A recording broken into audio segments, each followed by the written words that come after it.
Getting this particular fragrance in the mail, I couldn't get enough of its presentation. I was absolutely blown away by this. I want to say the brand name is Krystel Parfums. This is French perfume and I absolutely love it. I love it's this sort of antiquity, this sort of vintage vibe that I get when I smell this. It takes me back to a time where I could imagine the time frame would be something like possibly the 20s or the 30s, maybe even the 40s.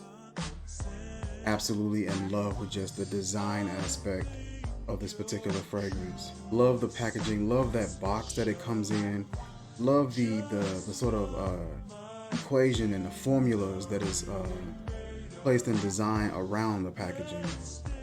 Love how this showcases like the different diagrams. Not sure if this is like chemical engineering or not, but love the design. This is done in like a really brass, like a dark brass sort of brown color on the outside of that. Really unique and very eye-catching. Extrait De Parfum. This is a 50 ml, 1.7 fluid ounce. Based out of Montreal, Canada. Let's go ahead and get into unboxing this.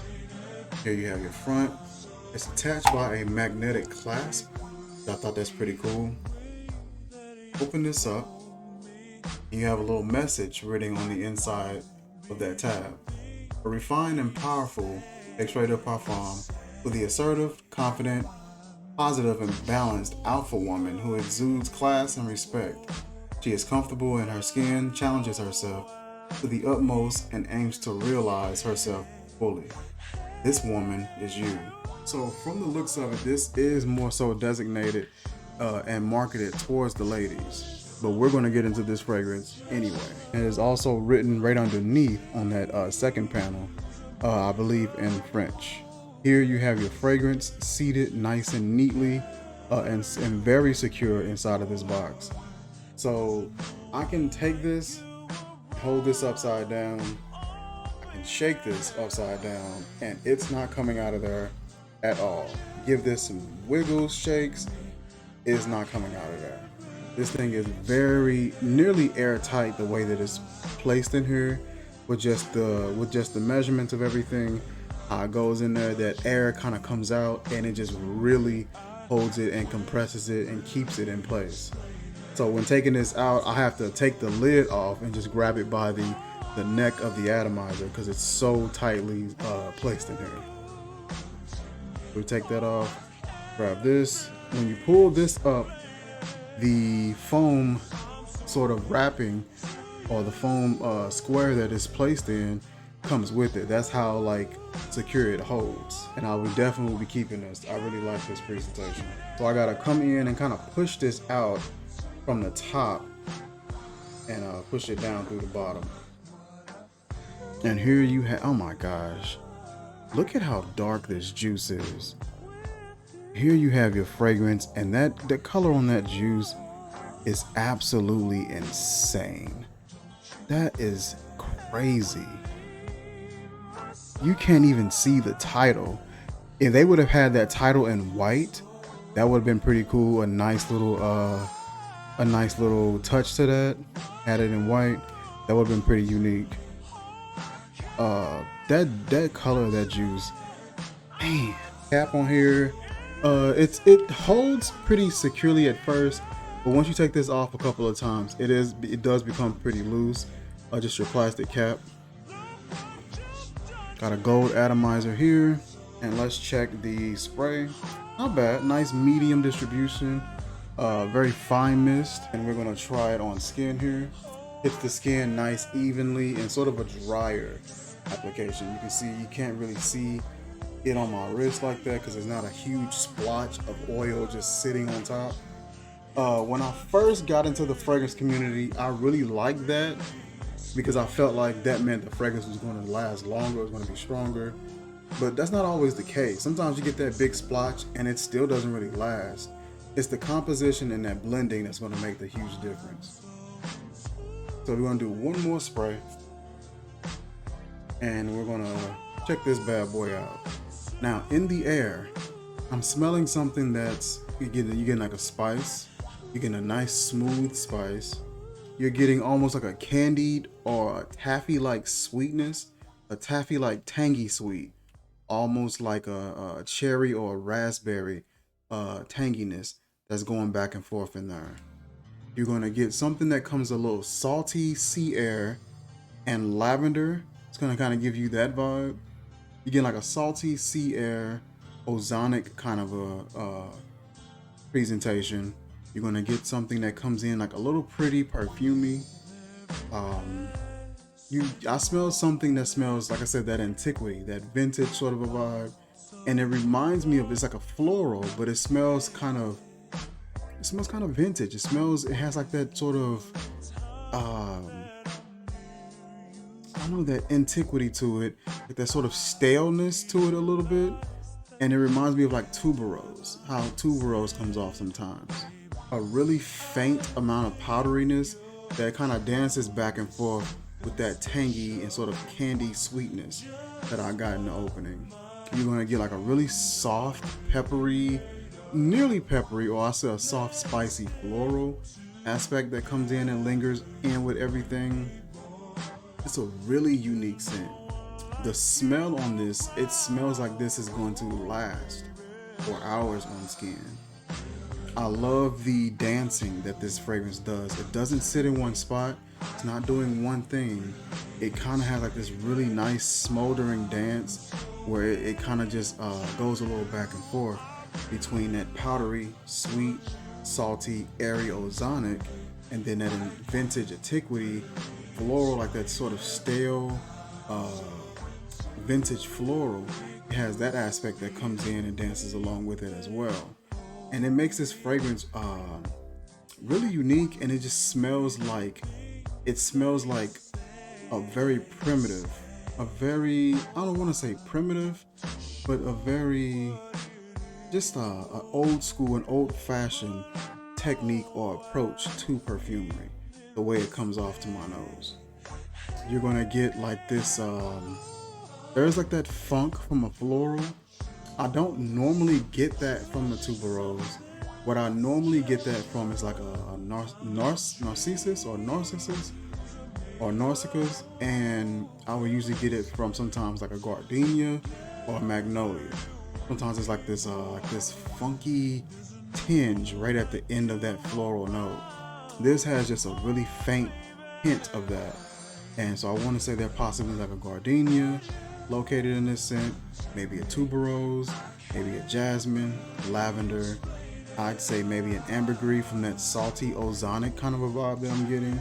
There is a pretty and perfumey aspect, which made me want to blame it on jasmine and ambergris as well. In the beginning, I'm not exactly sure. Let me refresh on this side. There's something sparkly in here. There's something almost fizzy, sparkly that is hanging around in here. And I want to blame it on the ginger, but I don't know of anything else that does that sort of fizziness. It's not harsh enough for me to say like a yuzu. I do believe that there is some citrus located in this fragrance. I just can't place exactly where. Let's see if I can catch it again as I give a fresh spray. Almost like there's an apple or green apple, something tangy, fresh, crisp, real bitey. It's such a beautifully done scent. You got some musk lingering around in here. There's something in here that reminds me of a leather, but not completely. It's something in here that comes off a little bit more softer and gentle, but it just reminds me of that characteristic of a leather, kind of like that back and forth dance with ombre leather, or Tuscan leather, how they have that raspberry, that tanginess, and then that leather kind of goes back and forth and creates that little bit of a friction. This kind of has that sort of vibe as well. I'm definitely catching more of that, like that highlighted floral that has that funky tinge at the end.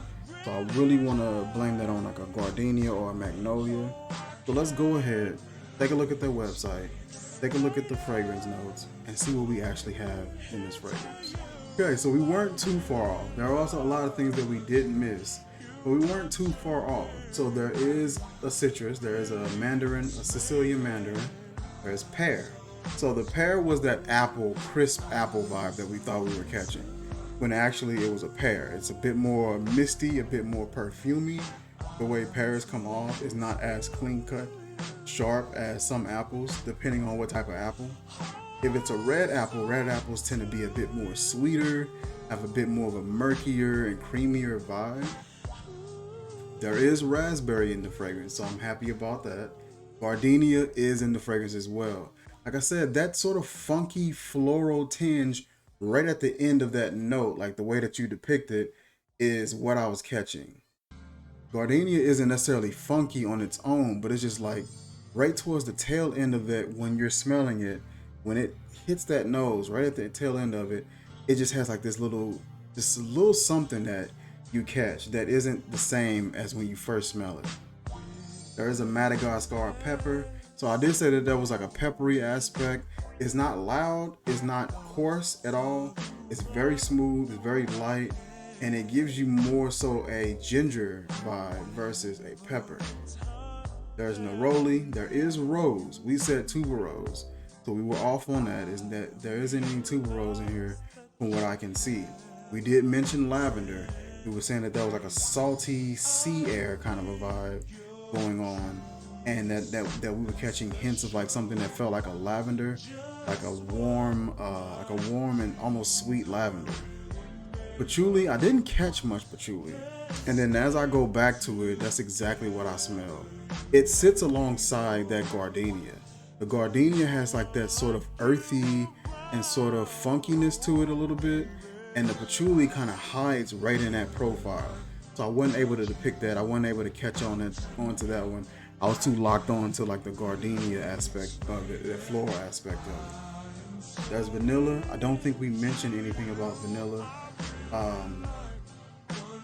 When I first smelled this, I was getting like a vanilla bean sort of a vibe because it was really fruity, but I didn't stick to that guess and I didn't stick to that gun, so I won't be able to take, any credit for that part. There is a white musk. We did mention that there's possibly like a musk there. There's an amber. There is a leather, a synthetic leather from what it's stating. So we were right on that. Like there was something almost hide-like. And that leather sits alongside with that gardenia as well. Surprisingly, the gardenia is not really an anchor, but a lot of the notes has to kind of come and check in with that gardenia. As it's giving off its characteristics. I really like how the gardenia plays in this fragrance, offering that little bit of a different facet, a different cut, a different side to that fragrance. I really like how that works together. It says it has traces of vetiver as well. Honestly, I can't really catch it. This may be something that I will pick up on a bit easier once it's in this further and further in that dry down. Like I said, I love the blending. I love the level of perfumery in this particular fragrance. I love how this comes together. I love that it's marketed towards women, but it's not something that I'm going to shy away from in any way. I love how deep and how bold this looks. I love the way that this looks. It looks dangerous. It looks like it's going to have some weight to it when you spray this on. And it doesn't disappoint. It does exactly what you would expect for it to do. It's crazy how the stars in this fragrance, when you get your hands on this and you spray this on, what you're gonna get dominating this fragrance and being more so in the forefront gonna be that rose, that gardenia, a little bit of that neroli, that patchouli is gonna be in there as well. And sort of like in the background, kind of anchoring everything together with that tangy accord, because that's kind of what somewhat is the anchor. In my honest opinion, is that patchouli and the raspberry is somewhat the anchor. The gardenia being somewhat of like, I'm not sure, but it just seemed like each note has to sort of tap in with that gardenia, and you get like this back and forth dance with that throughout the fragrance. To my nose, it's mainly that patchouli, gardenia, and that rose and raspberry. Beautiful perfumery, beautiful presentation. I am absolutely in love with this. I'm gonna place this back into its box I kind of just want to keep it in here. I don't want it to get out and want it to be out and exposed to the light too much. I really want to keep that integrity of that perfumery. I feel like this is really good. I think this is really well worth the money. Right now, the size that I have for this one is the 55 or the 50 ml. So this one right now is priced around $77 on their website. For this presentation, for this level of perfumery, for this style, for that sort of modern and vintage approach, the antiquity that I get from this when I smell this, the depiction that it gives off, $77 to me isn't bad. I think that's very well reasonable for what I'm getting. This is a very remarkable scent. I really love this. I think the setting that I would want to wear this would be in the spring. Spring, anytime in the day, anytime at night in the springtime. I think this will shine the brightest. It has that sort of earthy / spicy, airy, slight salty, perfumey sort of aspect to it, and I think it'll shine greatly in that particular climate and in that time frame. I think this will do well in the fall as well. Summer, not so much. In the winter, I don't know. I think this could definitely be done in the winter in a controlled climate. You're inside, you're indoors. Something you can do a quick refresher on, maybe on a sweater, maybe on a scarf or something like that, and be able to get a few nice wafts of this. I'm very interested in seeing how my wife perceives this on my skin as well versus how I perceive it, and see, will this be something that she would be even interested in smelling on my skin. I definitely urge the fellas to try this out. Try this out with your girl, spray it on, have her to check it and just see what the differences are. How does she perceive it? What characteristics does she pick up on? So on and so forth. As always, I will have the link in the description for this fragrance where you're able to go to their website and check out some of their products. And that is it for this video, you guys. And as always, hit that subscribe button, that like button, and hit that notification bell. Stay up to date whenever we upload content. I'll see you guys in the next video.